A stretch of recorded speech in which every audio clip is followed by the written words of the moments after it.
சுகிசிவம் அவர்கள் இந்து மதத்தினுடைய பரப்புரையாளராக தன்னை அடையாளப்படுத்திக்கிறாரு. இந்து மத கடவுளுக்கு எதிராக அவர் பேசுறாரு. அது நடந்த வரலாற்றை சொல்றாரு. அவர் கல்வியாளர், அடிப்படையில் படித்தவர், அதனால உண்மையை சொல்றாரு. ஒரு கடவுள் மறுப்பு பேசக்கூடிய பெரியார் திடல் இருந்துகிட்டு குலதெய்வ வழிபாடுகளுக்கு எதிராக பேசுறாரு. இந்த விமர்சனங்கள் தானே வைக்கிறாங்க. சுகிசிவம் இஸ்லாத்தை பத்தி தவறான ஒரு கருத்தை அவர் சொல்றாரு, அந்த மதத்திற்கு எதிராக பேசுகிறாரு அப்படின்னா, ஒரு சமயத்தை பின்பற்றுகிறவர் இன்னொரு சமயம் குறித்து எப்படி பேசலாம்னு கேட்டா பரவாயில்ல. அவர் யாரை பத்தி கேட்கிறாரு? என் வீடு சுத்தமா இருக்கணும், என் வீடு குப்பையா இருக்கு, என் வீட்டுல இவ்வளவு தூசி இருக்கு, இவ்வளவு நூலாம்படம் இருக்கு, இதை அடிக்கணும்னு அவர் சொல்றாரு. அங்க இருக்கக்கூடிய பெருச்சாளிகளுக்கு, அங்க இருக்கக்கூடிய வேற சில தேவையில்லாத நச்சு அரவங்களுக்கு தொந்தரவு விளையுதுங்கிறத பிரச்சனை. இந்துக்களுக்கு எதிராக, இந்து மதத்துக்கு எதிராக பேசுவதற்கு இந்துக்களையே உருவாக்குவதை விலைக்கு தான் இந்த சுகிசிவத்தை வாங்க வச்சிருக்காங்கன்னு சொல்றாரு. அவரை வச்சு ஆசிரமம் கட்டி வசூல் பண்ணலாம், அவர் இன்னொரு மேல்மருவத்தூர் பங்கார் அடிகளார் மாதிரி ஆகிறதுக்கான வாய்ப்பு அவரை தேடி வந்த போது கூட அதை மறுத்தவர் சுகிசிவம். எம்ஜிஆர் அவர்கள் முதலமைச்சராக இருந்த காலகட்டத்திலேயே சுகிசிவம் அவர்கள் கட்சியில சேரணும் அப்படின்னு எம்ஜிஆர் விருப்பப்பட்டார். அவர் BABL படிச்சவர். அவர் பட்டிமன்ற மேடைகளில் வாதிடக்கூடிய திறமையை முழுக்க அவர் நீதிமன்றத்தில் வாதாடினா அவர் இன்னைக்கு ஜட்ஜா இருப்பார். அவரு ராஜாவை காமிச்சு கட்சி நடத்த முடியல, ரங்கராஜ் பாண்டே மாதிரி வண்டியா போய் சொல்றவனா வச்சுலாம் இதை நடத்த முடியல என்கிற தோல்வியின் காரணமாக இவரை பயன்படுத்த பார்த்தாங்க. இவர் அதற்கு உடன்படல. எனவே அவர் மீது அவதூறு பரப்புறாங்க. மோகன்ஜி போன்றவர்கள் இவரை ஒரு மறைமுக மிரட்டல்கள் விடுக்கிறாங்க. தமிழக அரசு இவர்கள் மீது நடவடிக்கை எடுக்காததற்கான காரணம் என்ன? அவர் இவங்களை ஒரு ஆளாவே மதிக்கல. இவங்க மதிக்கலங்கிறது ஒரு பக்கங்க, இவங்க இப்படி வெளிப்படையா மிரட்டுறாங்க. என்னைய கொல்லணும் தான் உனக்கு முடிவுனா அந்த இறைவன் சுத்தமா இருந்தா அது நடக்கட்டுங்கிற மாதிரியான ஆள் அவர். அவர் இவங்களுக்கெல்லாம் பயப்படுற ஒரு ஆள் கிடையாது.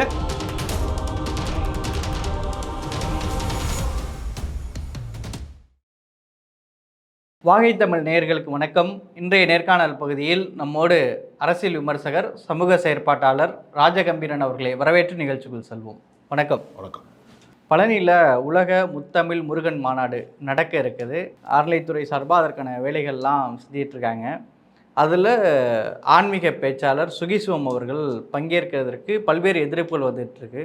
இயக்குனர் மோகன்ஜி சொல்லும்போது ஒரு நாத்திகர்கள் கடவுள் மறுப்பு பேசினா கூட பரவாயில்ல, ஒரு ஆன்மீகவாதியாக இருந்துக்கிட்டு இந்த மாதிரி இந்து மதத்துக்கு எதிராக பேசுகிறாரு, இவரை சும்மா விடக்கூடாது அப்படின்ற மாதிரிலாம் பேசியிருக்கிறாரு.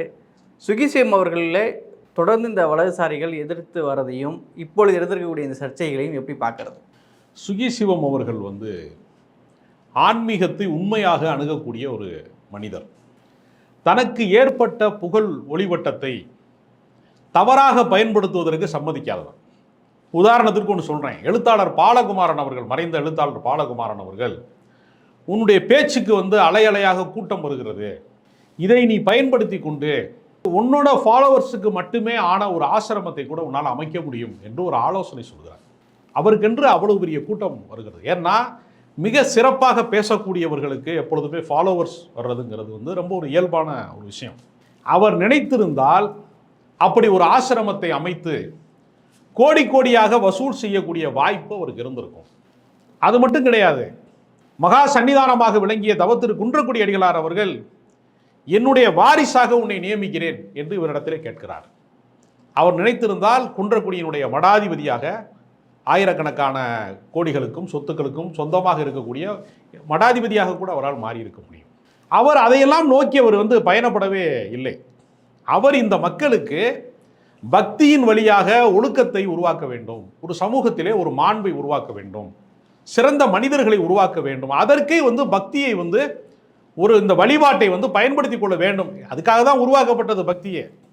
பக்தி என்பதே அடிப்படையில் சமயம் என்று சொல்வதே ஒரு உணவை நாம் சமைத்து சாப்பிடுகிறோம் அப்படின்னா என்ன, வயிற்றுக்கு கேடு செய்யாத வகையில் அதை பக்குவப்படுத்துகிறோங்கிறத அதான் சமைத்தல் அப்படிங்கிறது. அது மாதிரி தான் பெண்ணை சமைஞ்சிட்டான்னு சொல்கிறதும் கூட அதிலிருந்து வந்த ஒரு சொல்லு தான்.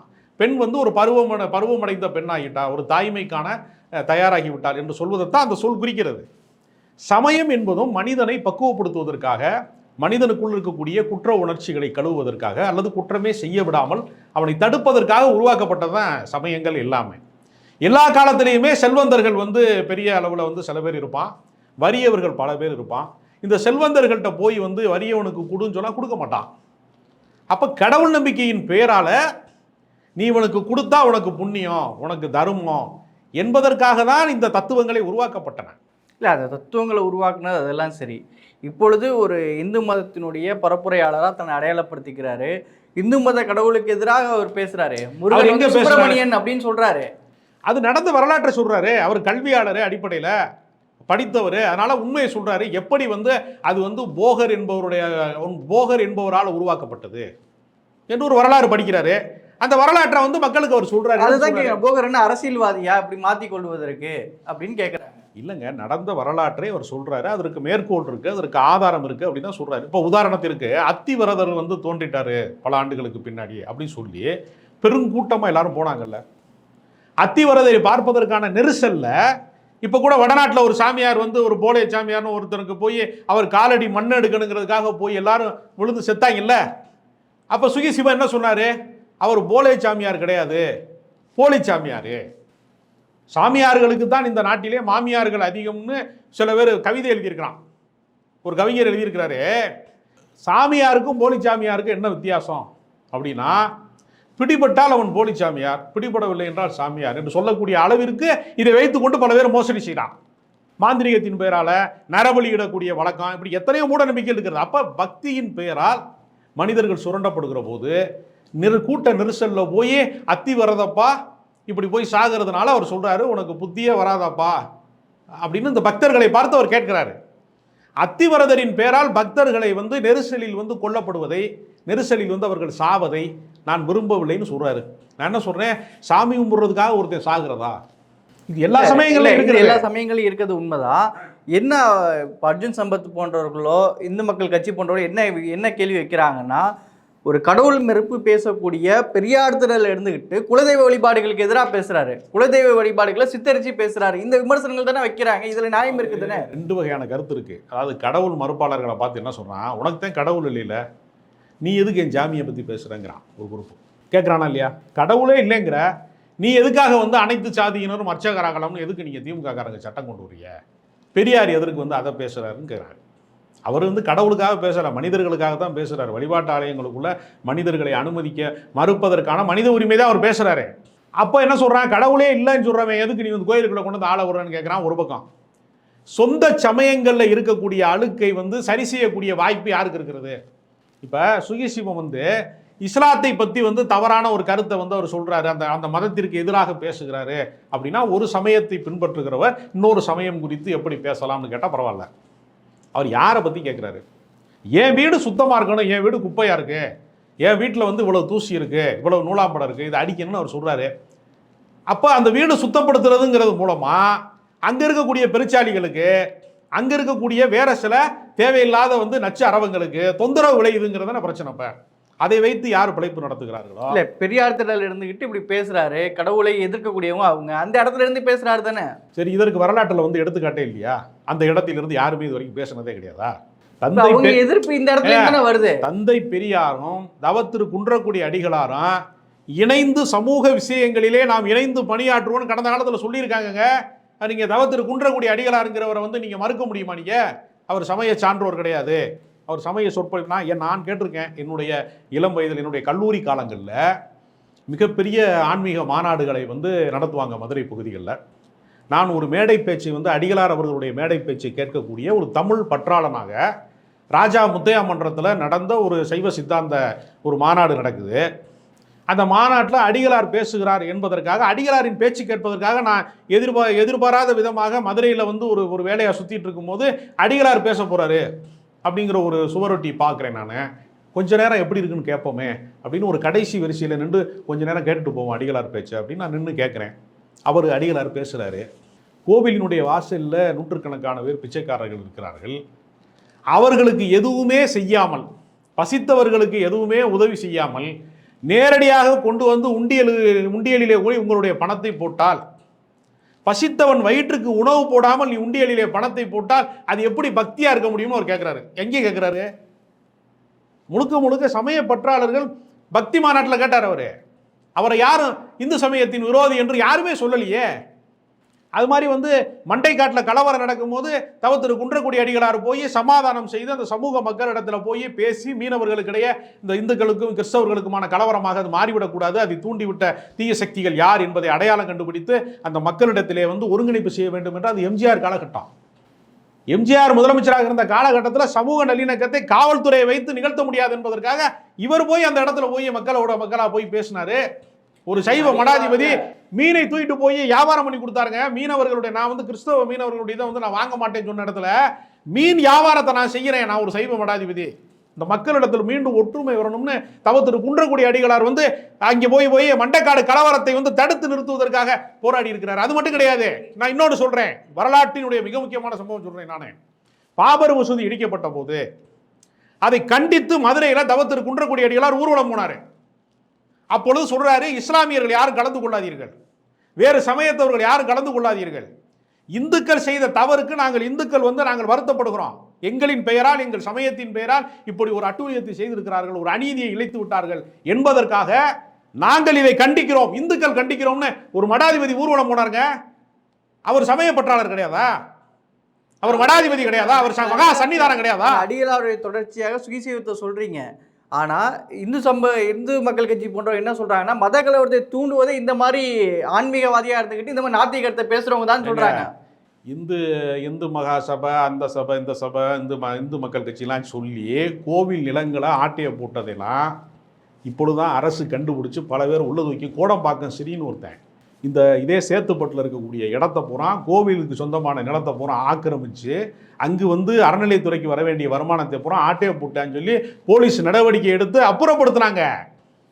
எவ்வளவு பல ஆயிரம் ஏக்கர் நிலங்களை, இந்து சமய அறநிலைத்துறைக்கு சொந்தமான நிலங்களை இந்து சமய நலத்துறையினுடைய அமைச்சர் சேகர்பாபு வந்து மீட்டிருக்கிறார். இப்ப இவரே வந்து, அதாவது சமயத்தை, கடவுள் நம்பிக்கையை கயவர்கள் தீயவர்கள் கையாளக்கூடாது என்பதற்காகத்தான் அதை வந்து சான்றோர்கள் கையில் ஒப்படைக்கிற வேலையை, சுகிசிவம் போன்றவர்களுடைய கையில் ஒப்படைக்கிற வேலையை வந்து அரசாங்கம் செய்து கொண்டிருக்கிறது.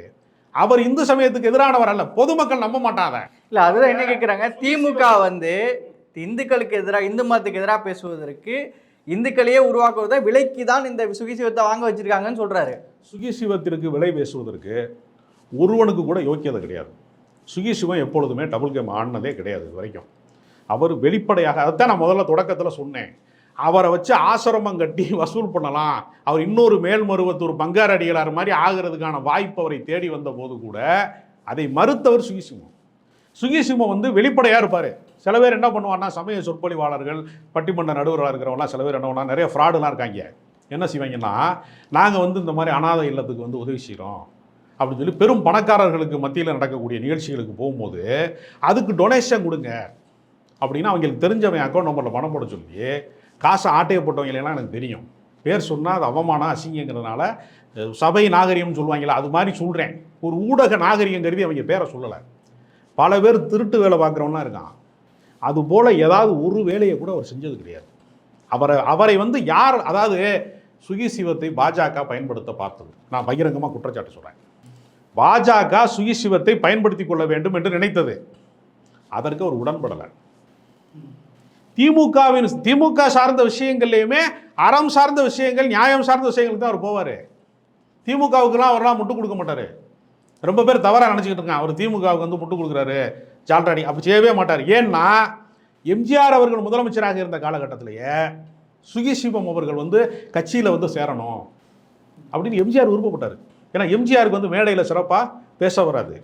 பேச்சாளர்கள் யார் இருந்தாலும் சரி, கலைஞரை வெல்வதற்கு கலைஞருக்கு பேச்சாளர் தானே அடிப்படை. கலைஞரை வெல்ல வேண்டும் என்பதற்காக வளம்புரி ஜானு, காளிமுத்து போல பல பேர் அவர் வளர்த்து விட்டார். அதில் அவர் ஆசைப்பட்ட ஒரு பெரிய நட்சத்திர பேச்சாளராக அன்றைக்கே அவர் வந்து வளர தொடங்கிட்டார். அவரை வந்து சுகிசிவத்தை கூப்பிடுறாரு, நீங்கள் வாங்க, அறநிலைத்துறை அமைச்சர் மாதிரி நீங்கள் இருங்க, அந்த மாதிரி நான் உங்களை உருவாக்குறேன், எங்களுடைய அமைச்சரவையை நீங்கள் அலங்கரிக்கணும், உங்கள் தமிழால் அலங்கரிக்கணுங்கிற விஷயத்தை எம்ஜிஆர் அவர்கள் வேண்டுகோள் விடுத்தார். பல தலைவர்கள் அவர் அரசியலுக்கு வர வேண்டும் என்று விரும்பி இருக்கிறாங்க.